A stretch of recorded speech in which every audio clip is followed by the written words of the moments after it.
सबसे पहले क्या होता है? इंट्रोडक्शन। इंट्रोडक्शन। या जब हम सेमिनार लेते हैं तो हम उसे कहते हैं वेलकम नोट। क्या बोलते हैं? Welcome note. Welcome note, right? जी सर। तो 1-to-1 प्लान करते हैं तो सबसे पहले इंट्रोडक्शन करते हैं। उसके बाद में दूसरा होता है हमारा wellness plan, sorry company introduction. क्या होता है? Company introduction. Company introduction.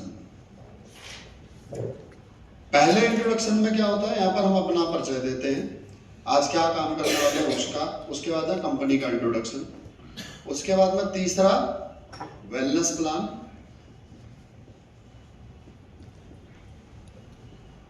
Wellness plan या वेलनेस इंफॉर्मेशन। चौथा प्रोडक्ट प्लान। पांचवा बिजनेस प्लान। और छठा एजुकेशन किट प्रमोशन।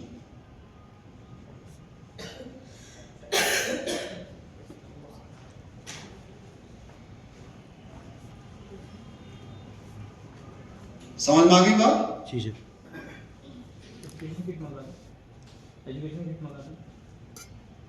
आप एजुकेशन किट में आपसे बताना भूल गया, एजुकेशन किट लाए हो आप?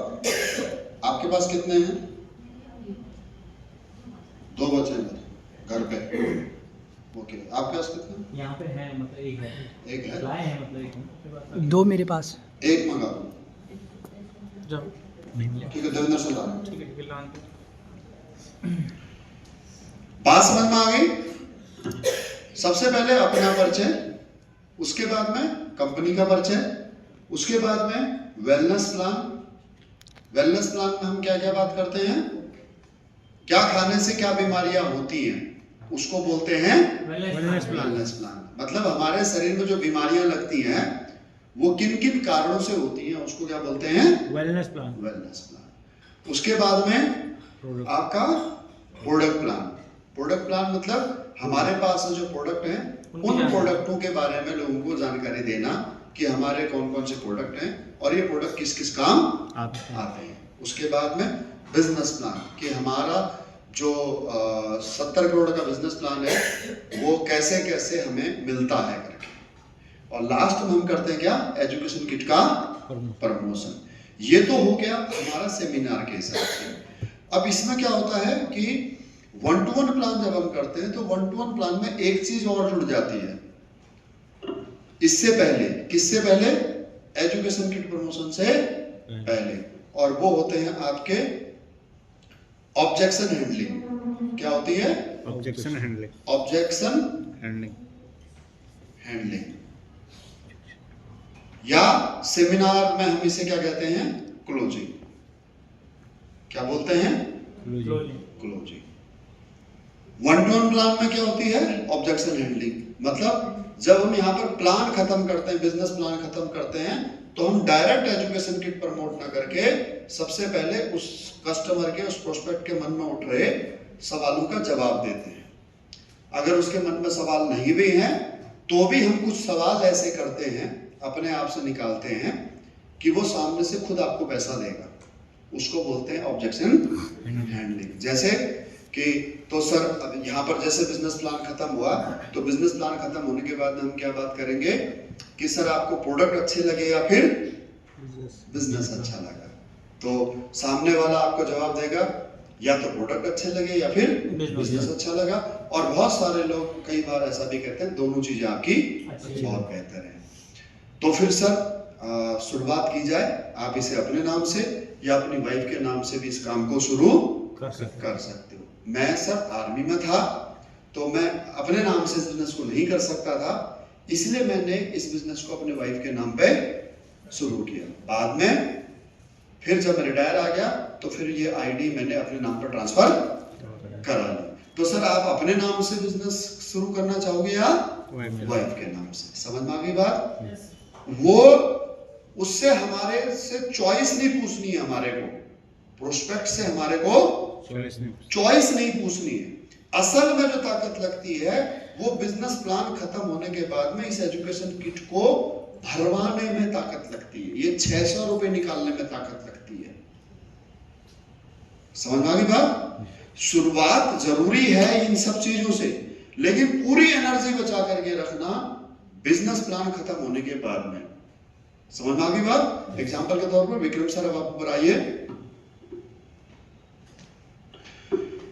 कि विक्रम सर को मैं प्लान दे रहा था, तो ये था सर हमारा बिजनेस प्लान। तो आपको बताइए सर, हमारे प्रोडक्ट बेहतर लगे या फिर बिजनेस बेहतर लगा? बिजनेस बेहतर लगा। ऑब्वियसली सर इसमें कोई डाउट नहीं है। देखिए ऐसा है कि मैंने जब इस बिजनेस को शुरू किया था विक्रम सर, तो मैं फौज में था और उस समय पर मेरी सैलरी थी 40,000 रुपए। तो मैं अपने आप में बिल्कुल अच्छी जिंदगी जी रहा था, बहुत अच्छी तो नहीं कह सकता, लेकिन दाल रोटी अपनी चल रही थी। लेकिन सर जब मैंने बिजनेस कॉन्सेप्ट सुना कि यार यहाँ से कम समय में मेहनत करके ज्यादा पैसा कमाया जा सकता है, 70 करोड़ भी कमा सकते हैं, मैं भी करोड़पति बन सकता हूँ, तो सर मैंने तुरंत इस काम को करने का डिसीजन लिया। लेकिन एक बात खत्म करी, दूसरी बात शुरू करी। लेकिन सर मेरे सामने समस्या थी कि मैं गवर्नमेंट एम्प्लॉय था,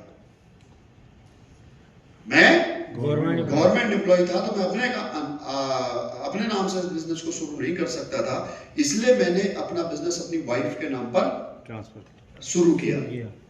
सर पार्ट टाइम मैं काम करता रहा और रिटायरमेंट जिस दिन आया उस दिन मैंने ये बिजनेस अपने नाम पर ट्रांसफर करा लिया। यहाँ से एक बात और सर कि ये बिजनेस आपके पीढ़ी दर पीढ़ी 7 पुश्तों तक ट्रांसफर हो सकता है। मतलब मेरे जाने के बाद में बिजनेस मेरी वाइफ के नाम पे, मेरी वाइफ के बाद मेरे बच्चे के नाम पर ट्रांसफर हो सकता है। कहने का तात्पर्य कि एक बार अगर आपको यहाँ से 2 लाख रुपए हफ्ता, 8 लाख रुपए महीना आने लग जाए, तो फिर आपके पूरे 7 पुश्तों तक, जब तक ये कंपनी चलती रहेगी, जब तक ये सृष्टि रहेगी, जब तक लोग इस दुनिया में पैदा होते रहेंगे, जब तक हमारी देश की धरती में जड़ी बूटियां होती रहेंगी, तब तक आप लोगों को पैसा आता रहेगा।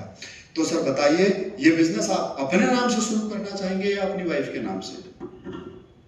सर अपने नाम से शुरू करना चाहेंगे, अपनी वाइफ के नाम से? सोच के बताऊंगा सर। मैं आपसे पूछ रहा हूं कि आप अपने नाम से शुरू करेंगे या फिर वाइफ के नाम से। इसमें सोचने वाली क्या बात है, ये थोड़ा सा मेरे को समझ में नहीं आई, क्योंकि शुरू करने के लिए पैसा नहीं लग रहे सर। जैसे मैंने आपको बताया कि ज्वाइनिंग इसकी बिल्कुल फ्री में है। समझ में आ गई बात? तो कहने का तात्पर्य है कि सामने वाला जो प्रोस्पेक्ट है, सामने वाला जो कस्टमर है, वो आपसे पहले सवाल करे, उससे पहले उसको ऑप्शन ही मत दो। मैंने इससे सीधे काउंटर क्वेश्चन किया। मैंने सीधे इससे सवाल पूछा क्या कि अपने नाम से शुरू करोगे या वाइफ के नाम से? मैंने ऑप्शन ही नहीं दिया। तब इसे या तो ये बोलना पड़ेगा वाइफ के नाम से या बोलना पड़ेगा खुद के नाम से। ठीक है, ऑप्शन ही नहीं दिया।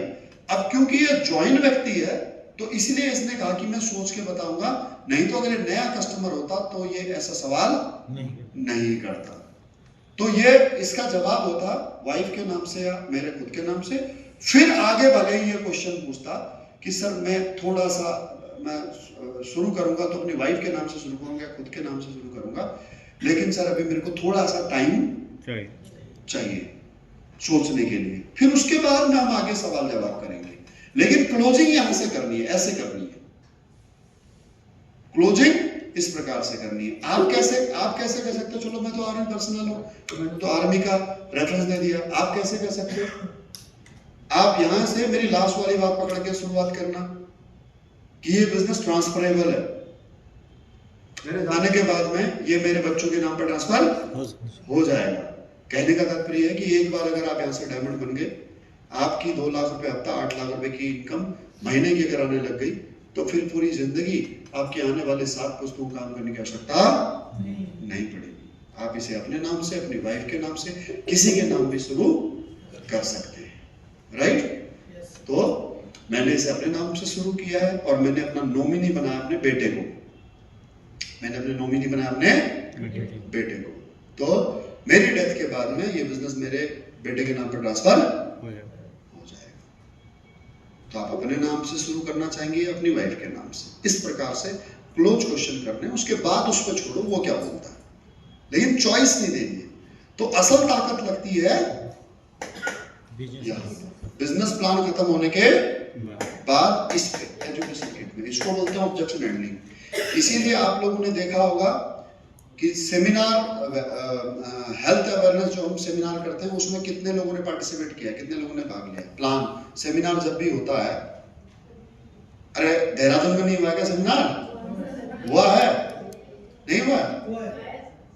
तो वहां प्लान कोई और देता है, क्लोजिंग कोई और नहीं करता है क्या? संजय उपाध्याय सर ने प्लान किया था, मैंने क्लोजिंग करी थी। समझ में आ गई बात? तो क्लोजिंग करने वाला वो यही करता है, क्या करता है? सवालों के जवाब। सेमिनार की क्लोजिंग कुछ अलग तरह से होती है और 1-to-1 प्लान की क्लोजिंग अलग तरह से होती है। सेमिनार की क्लोजिंग में मूलतः इस बात का ध्यान रखा जाता है, लोगों को यह समझाया जा सके कि ये काम कितना अच्छा है। लेकिन 1-to-1 प्लान में यह समझाया जाता है कि तुम्हारी जरूरत कितनी जरूरत है इस काम को लेकर के। ठीक है, समझ में आ गया बात? तो ये 6 भाग है। आज से पहले किसी ने बताया आप लोगों को? पता था?